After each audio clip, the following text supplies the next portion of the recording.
Sahabat dan saudaraku, mari menggunakan waktu mempelajari firman Tuhan hari ini.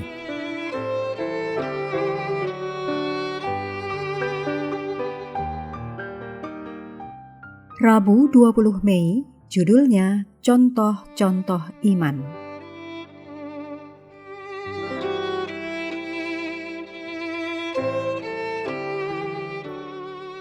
Kita mulai dengan doa singkat yang didasarkan dari Lukas 17 ayat 5. Tuhan, tambahkanlah iman kami. Amin.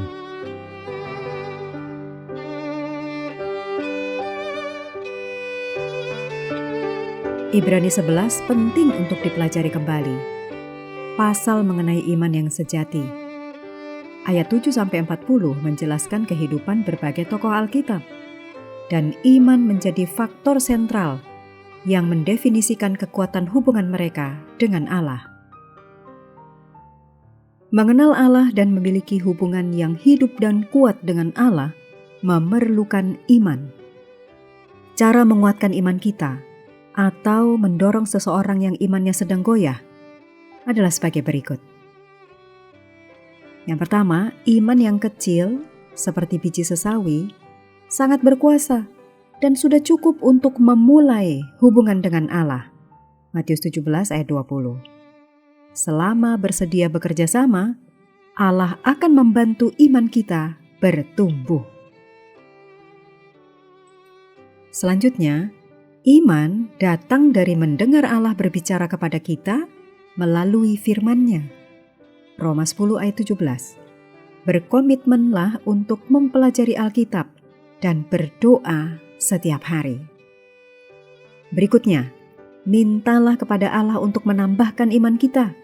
Lukas 17 ayat 5, doa kita untuk pelajaran ini. Seperti sang ayah yang datang kepada Yesus dengan anak yang kerasukan dan yang berseru sambil menangis, "Tuhan, aku percaya. Tolonglah aku yang tidak percaya ini."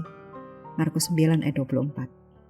Kita juga bisa mengakui ketidakpercayaan kita dan memohon agar Allah menambah iman kita.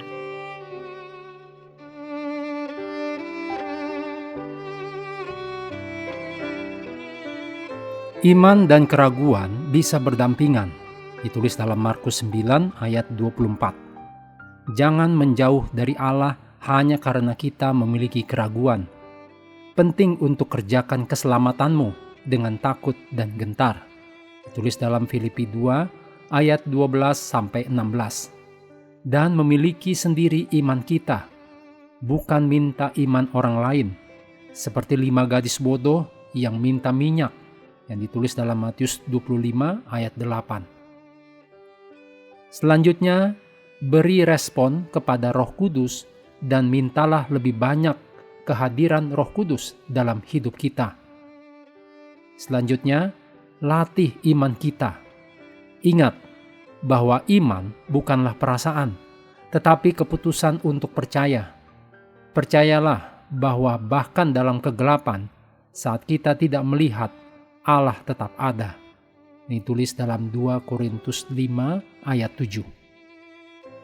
Berikutnya, sebagai doa pribadi ucapan syukur kepada Allah atas kesetiaannya, renungkan dan nyanyikan lagu Besarlah Ya Tuhan Kasih Setiamu, lagu Sion edisi lengkap nomor 80.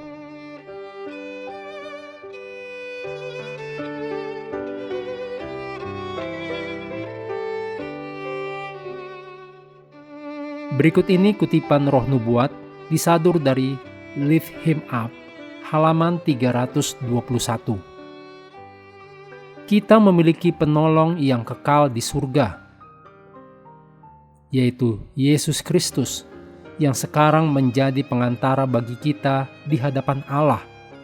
Karena itu, kita juga dipanggil untuk menjadi penolong dan pembela bagi mereka yang jatuh atau bersalah, bukan malah menghakimi mereka.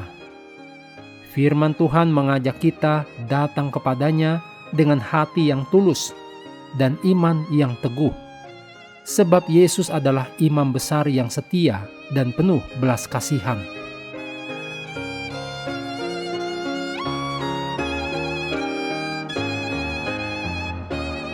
Menutup pelajaran hari ini, segala pujian kita naikkan hanya kepada Tuhan yang telah memberikan Roh Kudus untuk menyertai dan mengajari kita firman kebenaran. Terima kasih telah belajar bersama. Tuhan memberkati kita semua.